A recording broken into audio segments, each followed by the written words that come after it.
Hey, folks, and welcome to our special series, The Enneagram and Wings. My name is Anthony Skinner. I'm the producer of the show, and today we have something special for you. But before we go any further, I'm going to welcome our host, Ian Cron. Ian, welcome to the show. This is, by the way, this is the way I think this is how in the age of COVID, we should all greet each other. I think forever. It's so much better than a handshake. I like that. Yeah, you know what it just means? It just means like we could put it this way if you were a Jesus person, that Jesus in me recognizes and sees the Jesus in you. That's beautiful. Why don't we do that? It's like shaking hands is like, I like that. Let's go with this. I'm going to practice that. We could even go like this, which is like, I don't know what it means, but maybe it's double. I see the double. Right. Pretty cool. So how are you doing, man? What's going on with you? Well, I got to tell you, I had a very funny experience today.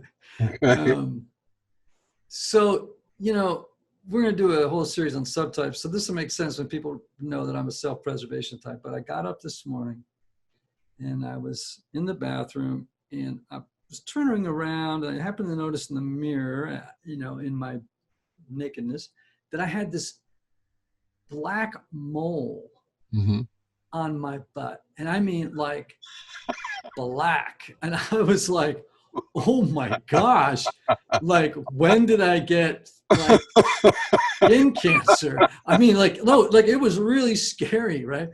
So I called my dermatologist. Okay. I went, they had an opening. I went, mask on. I'm like, I've got cancer. And I go in and he says, okay, we'll drop your drawers. And I drop my drawers and he looks at it and he just goes, Fwink. He goes, lint.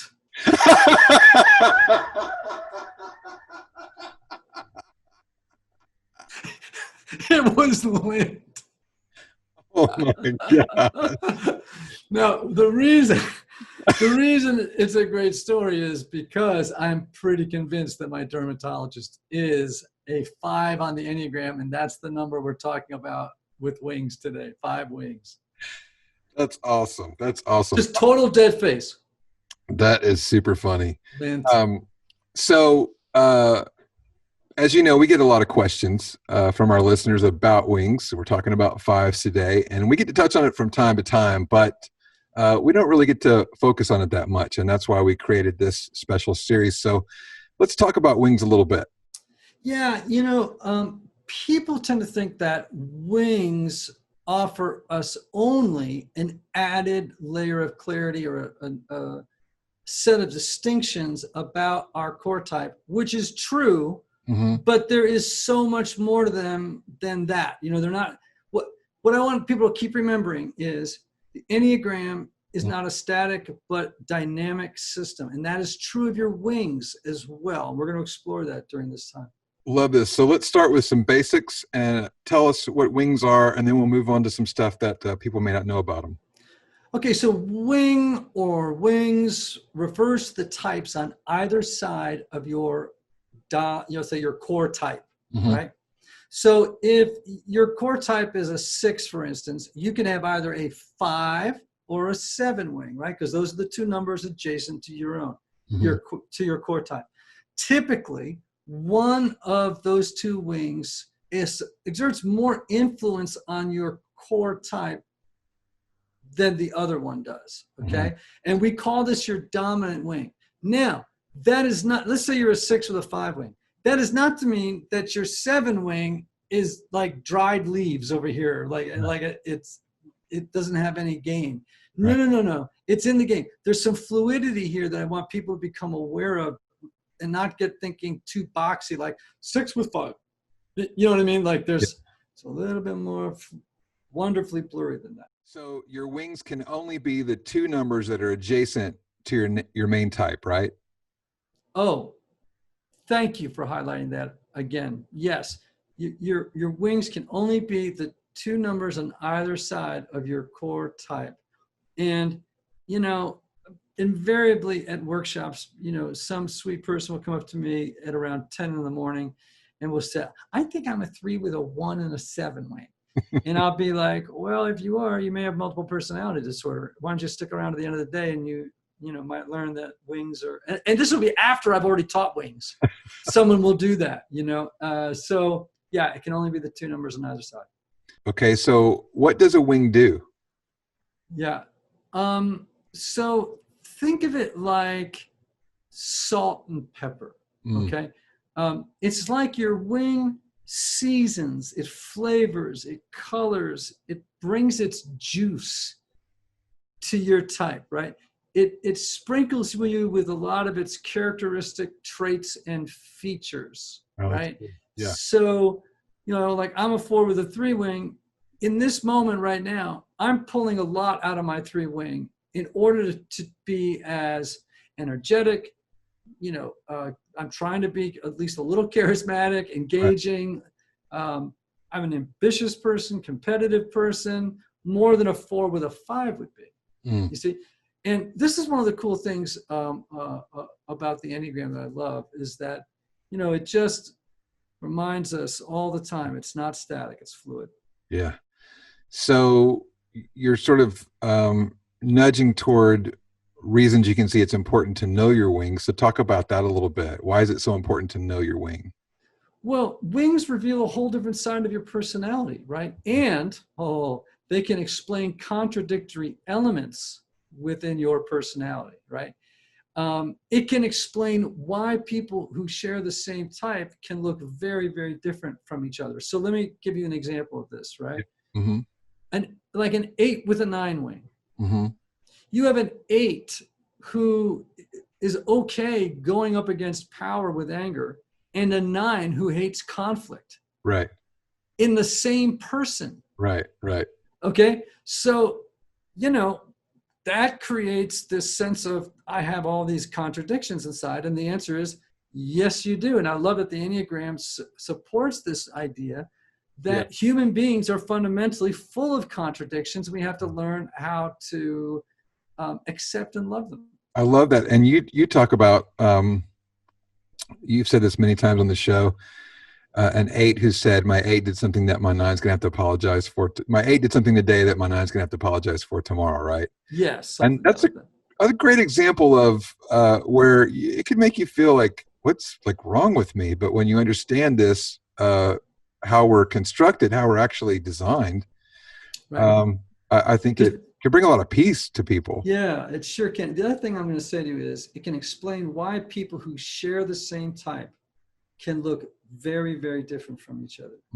That's good. So for example, a 5 with a 4 wing looks very different from a 5 with a 6 wing. Yeah. So much so that you might even think to yourself at some point, they both can't be 5s. Yeah, right. But the truth of the matter is that the influence of that wing, is making that 5 appear very, very different from its cousin, And so I love that too, that it brings the nuance into the different ways these types can present themselves. Right. So now everyone has the wings, but does everyone's dominant wing equally influence their main type? Are there variations? Yeah. Yeah, there are gradations in proportions, right? So if your main type will always dominate, okay? But if you have what we call a heavy wing, meaning, how would I say this? That your wing is so strong that it's competing with your core type, right? It can make it difficult for you to discern your core type because your core number and your wing are like exerting equal influence on who you are, right? And so a lot of times, when someone comes to me and says, I can't figure out my type, I don't know if I'm a 3 or a 4, I go, numbers side by side, you may have a very heavy wing. So we got to figure out if the type you're identifying with is actually your type, or if it's your dominant wing.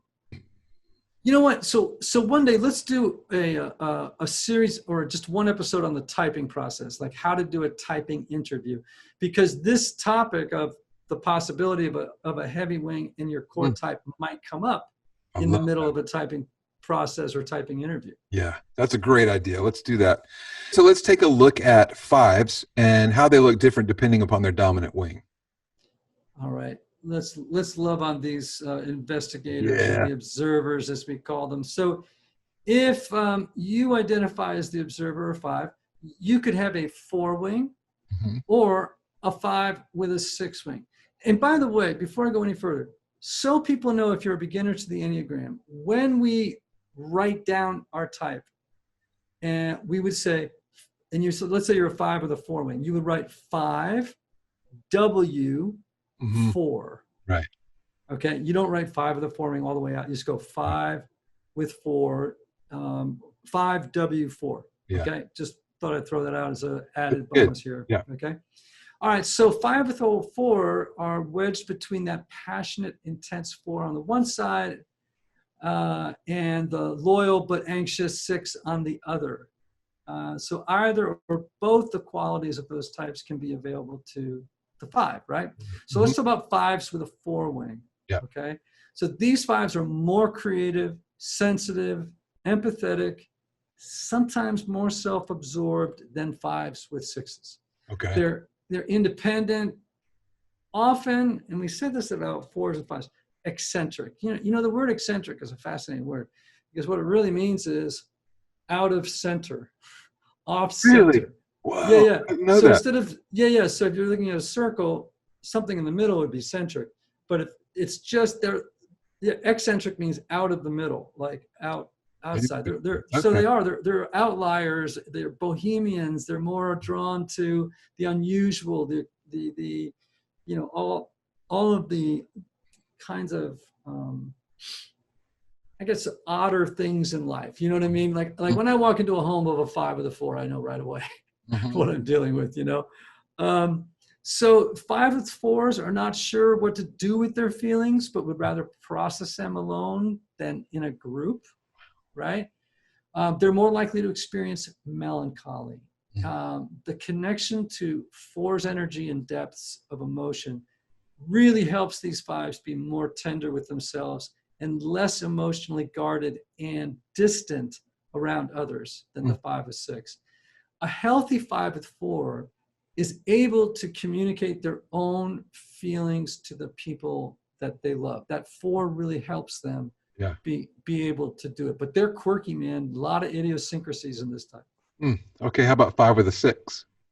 So 5s and 6s are more anxious, as you can imagine, cautious, skeptical, but they're also more social and loyal than a 5 with a 4 is, right? They're 5s with 6 wings live more in their minds and will question authority and the status quo. So again, like a 5 with a 6 wing is also more relational, right? With a 6 influence, 6s love forging alliances. So 5s with the 6 wings are more aware of their own fear, which increases their interest in forming alliances and friendships with others in the various communities they're part of. Interesting. I'd also say that they're often socially awkward and they remain skeptical of others, but getting to know people is more comforting than disconcerting. All right. So before we close, let's talk a little bit about how these wings aren't so fixed, but they're really opportunities for growth. Yeah, they're developmental opportunities, Yeah. right? Again, I go back to this fluid system, dynamic system. So there are times in life, let's say you're a 5, right? And you're in a situation where let's say you're a 5 with a 4 wing. And you need to be in a situation where you need to be more analytical. You need to be more relational, right? It's just required of you in the moment. You can intentionally and consciously say, I right now need to lean into my 6. I can be confident that I have these gifts, even though it's not my dominant wing. Right. It's still, I can go in there and get, it's gonna cost me more calories to do this, but it's there for me.